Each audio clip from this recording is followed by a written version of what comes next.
चलिए देखते हैं सूक्ष्म जीव का उपयोग हम लोग दवाई के रूप में कैसे करते हैं, समझिए ध्यान से। अभी तक आप सुन रहे थे कि बैक्टीरिया क्या करता है, हम लोग को बीमार करता है। कौन कौन बैक्टीरिया था आपका? ट्यूबरकुलोसिस बैक्टीरिया था। कौन बैक्टीरिया था आपका? साल्मोनेला टाइफी था। कौन बैक्टीरिया था? विब्रियो कोलेरी था। बहुत प्रकार के बैक्टीरिया जो कि हम लोग को बीमार कर रहा था, ठीक ना। तो यही चीज पे एक बार अध्ययन कर रहे थे। कौन आपका? यह अलेक्जेंडर फ्लेमिंग साहब। कौन? अलेक्जेंडर फ्लेमिंग साहब यही चीज पे अध्ययन कर रहे थे कि बैक्टीरिया क्या कर रहा है कि व्यक्ति को बीमार कर दे रहा है, ठीक ना। उसी पे से अध्ययन कर रहा था ना, तो उसी वक्त यह देखा कि एक तस्तरी लिया हुआ था, उसमें क्या था? बैक्टीरिया था, ठीक है। अब वो देखता है कि कोई हरा रंग का, कैसा रंग का? एक हरा रंग का कुछ चीज है, कुछ है जो कि वो क्या कर रहा है कि बैक्टीरिया को मार दे रहा है, ठीक है। जो हरा रंग का कुछ चीज है जो क्या कर रहा है? बैक्टीरिया को मार दे रहा है। अब जो हरा रंग का चीज है बैक्टीरिया को मार दे रहा है, वही बैक्टीरिया हमारे शरीर को नुकसान पहुंचा रहा है।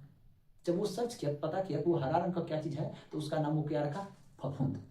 क्या बोला उसके बारे में? वह फफूंद है, यानी कवक है। इसका मतलब ये जो कवक है, यह कवक क्या कर रहा था? ये जो बैक्टीरिया जो है, ठीक ना, इस बैक्टीरिया को क्या कर दे रहा था? मार दे रहा था, ठीक ना। अब ये सोचा कि हमारे शरीर के अंदर जो बैक्टीरिया अंदर घुसकर जो बीमार कर दे रहा है, अगर इस शरीर के अंदर हम कवक को घुसा देते हैं तो वहां भी जाकर के बैक्टीरिया को मार देगा, क्योंकि कवक का काम हो जा रहा है बैक्टीरिया को मारना, ठीक ना। इसी के आधार पे यह एक दवाई का निर्माण किया, ठीक है। कौन सा? जैसे देखिए पेनिसिलिन जो होता है, पेनिसिलिन क्या चीज समझिए ध्यान से। यह कौन सा कवक था? यह कवक था ना जो कि बैक्टीरिया को मार रहा था, तो वो कवक था पेनिसिलियम कवक। देखिए हम बताए थे ना आपको, कौन सा कवक था आपका? पेनिसिलियम कवक था। देखिए यही जो पेनिसिलियम कवक था ना, यही एक रस छोड़ रहा था। ये क्या छोड़ रहा था? एक रस छोड़ रहा था। ये रस क्या कर रहा था? जा करके या बैक्टीरिया को, यानी जीवाणु को या बैक्टीरिया को यह रस मार रहा था, ठीक ना। यही जो रस जो छोड़ रहा था ना, पेनिसिलिन, ठीक ना, इस रस का नाम क्या रखा? पेनिसिलियम जो था, ये जो रस जो छोड़ रहा था ना, यही रस क्या कर रहा था? बैक्टीरिया को मार रहा था। यही देखा कौन? अलेक्जेंडर फ्लेमिंग साहब ने। वो यह जो रस जो था, इस रस का ही नाम क्या रखा? पेनिसिलिन।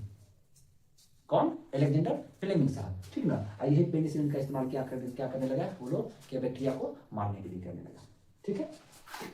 चलिए अब इसका नाम क्या रखा? एंटीबायोटिक। अब एंटीबायोटिक क्यों नाम रखा? आप कुछ भी रख सकता था। तो एंटीबायोटिक मतलब क्या आता है? बायोटिक मतलब बैक्टीरिया। आप देखने उससे कि गांव देहात में बोलते होंगे कि मेरा एंटी आदमी है, मतलब कि मेरा विरोधी आदमी है। तो एंटीबायोटिक मतलब क्या हो गया कि वो बैक्टीरिया का विरोधी है। इसलिए हम लोग जो बैक्टीरिया से बीमार होते हैं, तो बैक्टीरिया हमारे शरीर में घुस जाता है, उसका एंटी आदमी को घुसाते हैं, इसलिए उसका हम लोग क्या नाम रखें? एंटीबायोटिक रखें, यानी प्रतिजैविक, यानी बैक्टीरिया का विरोधी आदमी है। उसको जैसे दोगे बैक्टीरिया को मार देगा, ठीक है। बहुत प्रकार का आपका एंटीबायोटिक दवा है, जैसे देखिए आपका स्ट्रेप्टोमाइसिन हो गया, टेट्रासाइक्लिन हो गया, आपका एरिथ्रोमाइसिन हो गया, देखिए फीवर में इस्तेमाल किया जाता है उसका, ठीक है। चलिए कंप्लीट हो गया। और इसी में बताया जा रहा है कि जो मुर्गी सब जो होता है, कुक्कुट आहार, यानी मुर्गी सब का जो आहार सब जो होता है, उसमें भी क्या होता है? एंटीबायोटिक को डाल दिया जाता है ताकि मुर्गी के अंदर में यदि कोई बैक्टीरिया से बीमारी हो रहा होगा तो बीमारी नहीं हो, पहले से ही डाल दिया जाता है, ठीक ना। हाँ, एक और बात याद रखिएगा कि हमेशा जैसे जैसे एंटीबायोटिक दवा यूज मत करना चाहिए, नहीं करना चाहिए। कुछ क्या बोले? एंटीबायोटिक मतलब समझिए ध्यान से, देखिए क्या है एंटीबायोटिक, या उसका ऐसे एंटीबायोटिक मतलब एंटी क्या हो गया? अलग हो गया, एंटी हो गया प्लस बायोटिक। मतलब क्या होगा कि जैसे आप एंटीबायोटिक का यूज कीजिएगा, वो बायोटिक मतलब बैक्टीरिया को वो क्या करेगा? वो मार देगा, ठीक है। आप बताइए एंटीबायोटिक बैक्टीरिया को मार देगा। आपको ये भी बताएं कि हमारे शरीर के अंदर कुछ बैक्टीरिया फायदेमंद बैक्टीरिया भी है, ठीक है। आपको कोई बैक्टीरिया शरीर को नुकसान कर ही नहीं रहा है, आप एंटीबायोटिक दवाई खा रहे हैं हरदम, तब आप अंदर में जो फायदा करने वाला बैक्टीरिया उसको ही मारेगा, क्योंकि एंटीबायोटिक तो बैक्टीरिया को मारता है। वो थोड़े सोचेगा आपके शरीर को कौन फायदा कर रहा है, कौन नुकसान कर रहा है। आपके शरीर में कोई बीमारियां नहीं है, एंटीबायोटिक दवाई आप खा रहे हैं, तो शरीर के अंदर में जो बैक्टीरिया आपको फायदा पहुंचा रहा था, उस बैक्टीरिया को मारने लगता है।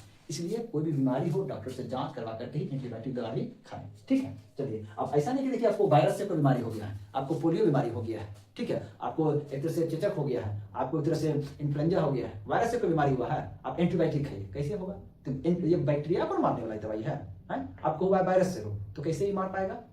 उसमें भी आपको नुकसान है, ठीक है। इसलिए पहले पता कीजिए, डॉक्टर से दिखाइए, डॉक्टर बताएगा किस कारण से बीमारी हुआ है, बैक्टीरिया से बीमारी हुआ है, वायरस से बीमारी हुआ है, उसके अनुसार से दवा खाइए। एक वो नहीं होता है कि जान रहा है कुछ नहीं, ठीक नहीं, एक दो दवाई का नाम जान जाता है, वो अपने को डॉक्टर समझने लगता है, कुछ होता है एंटीबायोटिक खाओ,